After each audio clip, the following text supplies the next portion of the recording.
suite. Alors les tractions, on a déjà présenté ici. Il y a longtemps qu'on ne l'a pas fait. Alors celle-ci, de quelle année? C'est une 54. 1954. Guerre d'Algérie. Guerre d'Algérie. Début de la guerre d'Algérie, 54. C'est vrai que j'avais oublié ça. Ouais, c'est pas un bon souvenir. Hein. Non, surtout que j'ai failli y aller. C'est bien d'avoir failli se y aller. J'étais sur le site à côté.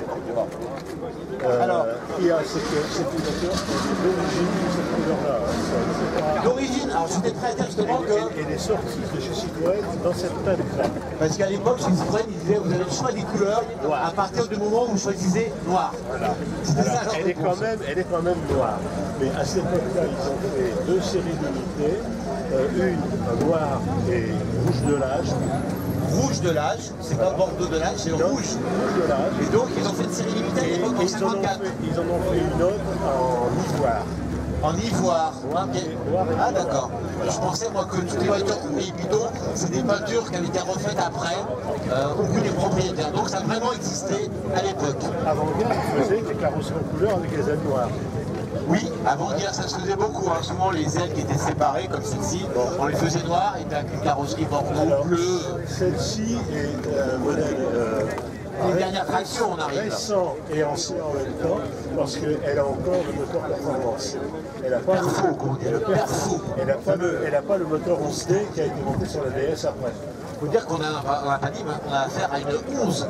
Pour les jeunes qui ne connaissent pas, une 11, il y avait plein de modèles à l'époque. Il y avait 3 modèles. Il y avait la... Oui, enfin, à l'époque de celle-là, il n'y avait plus que des 11. Des 11 et des 15. Ah d'accord, la 7 n'existait plus La déjà. 7 n'existait plus. Hein. La 7 qui était sortie en 1300 cm3, puis après en 1600, et puis après ils ont fait la 2 litres. Hein. Donc il y avait deux modèles, il y avait la petite. 25 cm, et la photo tombait l'eau. En largeur aussi. En largeur. Le BL, légère parce qu'elle était plus petite. Et ça, c'est la 11B, 11 Berlin. D'accord, avec le 11 perso. Il y a aussi la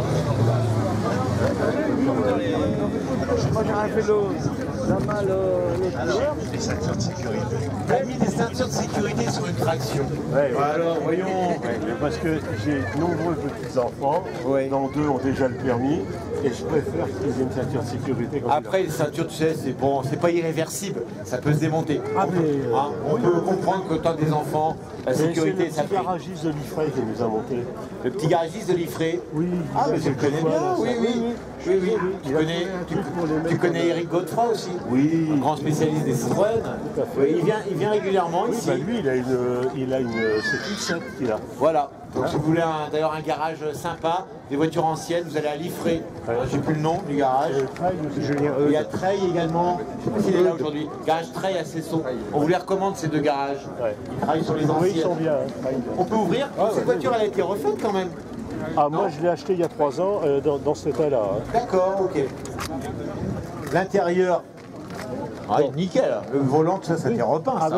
Non, le volant, neuf. C'est le petit garage. Parle du bref, c'est le gars de Liffrey qui me l'a monté la semaine dernière. Ah, il est tout neuf alors. Il est tout beau. Il est tout beau. Ah, t'as l'ancien volant. Celui-là. Qui était noir d'ailleurs. Qui était noir, mais qui commençait à craquer un peu de tous les côtés. Ouais, parce que tu sais pourquoi ça? Parce que c'est du bakélite. Et le bakélite, ça vieillit mal, le bakélite. Bah, 60 ans quand même. Hein. 60 ans quand même, il a fait son temps quand même. Il a fait son temps. Oui, c'est une vieille dame. Hein. Donc t'as mis des ceintures, mais bon, qui vont bien quand même avec la voiture, c'est des ceintures ventrales. Voilà, c'est pas trop... la ceinture avec le baudrier, c'était de la connerie, parce qu'en cas de coup de frein, le siège il part avec. Hein. Une belle traction donc. Avec la queue de vache, on appelle ça, pourquoi la queue de vache? Vu sa forme du levier, ça ressemblait à une queue de vache. Donc on appelle ça la queue de vache. Voilà. Moi je l'ai acheté à voilà. Regardez si vous voulez, vous pouvez ouvrir. Hein. Ouvrez de l'autre côté, qu'on voit bien. Regardez cette queue de vache.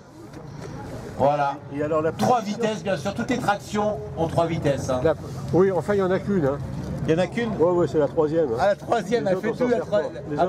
La première et la deuxième ne servent pas. On roule tout le temps en troisième. Bon, bah alors si tu le dis. La première, c'est pour démarrer. Hein. Regardez ces petites tirettes là, comme elles sont belles.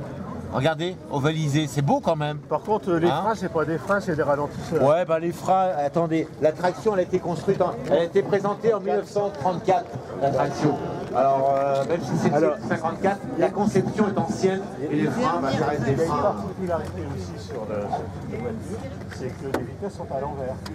Les vitesses sont à l'envers, bah oui. Parce que La première, elle est où en bas? la première, non, elle est à droite. À droite? Ah bah oui. La seconde à gauche et la troisième aussi.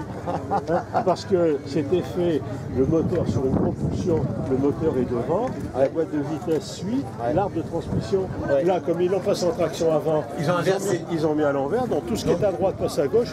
Ils sont pas cassés la tête. Ah non, non, non. Le moteur, on va le voir, même si on connaît bien ce moteur, qui a servi de base à la DS ensuite, hein, le même bloc que la DS. Voilà. Mais c'est le perfo celui-là. C'est un moteur fiable, sans problème, qui a du couple quand même. Hein, Oui. C'est un moteur Oui. voilà, Oui. sans souci. Tu roules beaucoup avec? J'essaye de rouler au moins une fois par semaine, Une fois par semaine, bah, c'est bien. minimum. Hein. Voilà. Le coffre, il n'est pas très grand, même si Non. après on a mis une malle.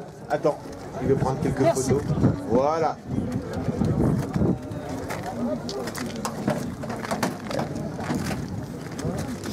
Très belle traction. À l'arrière, on avait de la place à l'époque. Hein. Les passagers je vais étaient vous dire. privilégiés. Ma femme, la première fois qu'elle est montée, Oui. s'est retrouvée le cul par terre et les jambes en l'air, parce qu'elle a l'habitude de monter comme ça sur une voiture. Le siège, il est là. Ouais. Elle a fait ça. Hop. Ah, elle est tombée le cul par terre. Elle a dit, c'est quoi cette voiture? Regardez la place qu'on a aux jambes. Regardez. Hein. Et il y avait les versions après commerciales qui étaient encore plus longues. Oui, avec 3 La dernière qui a été vendue, elle a été vendue à Saint-Malo en 57. juillet 57, Ouais. et c'était une 3 glaces commerciale avec Commercial. Avec le haillon à l'arrière, exactement. Oh, la route secours, elle prend de la place. Hein. Mais c'est comme ça, cette disposition, elle est comme ça. Ah ouais, bah oui. Je vous rappelle qu'à l'époque, les premières tractions n'avaient pas de malle comme ça. Vous avez juste le coffre ici. Et la roue. Voilà, on a augmenté le volume avec cette malle. On a presque doublé, c'est sûr, on a augmenté le volume. C'était pas évident de partir en voyage. Pour une grosse berline comme ça, le coffre était un peu rikiki. Alors je l'ai acheté à Calais. Tu l'as acheté à Calais. C'est marqué d'ailleurs, de cette carrosserie de la rampe à Calais. Voilà. Merci, bon, on va faire un peu rapide, parce que t'es pressé. Tout à fait. L'abbé Pierre Bien fort dans le micro. qui crée la fondation Emmaüs. Ah oui, l'abbé Pierre. Hiver 54. On se rappelle tous, enfin, on a entendu parler, on n'y était pas nés. Et l'hiver 54 était un des hivers les plus froids. Et l'abbé Pierre avait lancé un appel pour tous les sans-abri. Hein. On va présenter.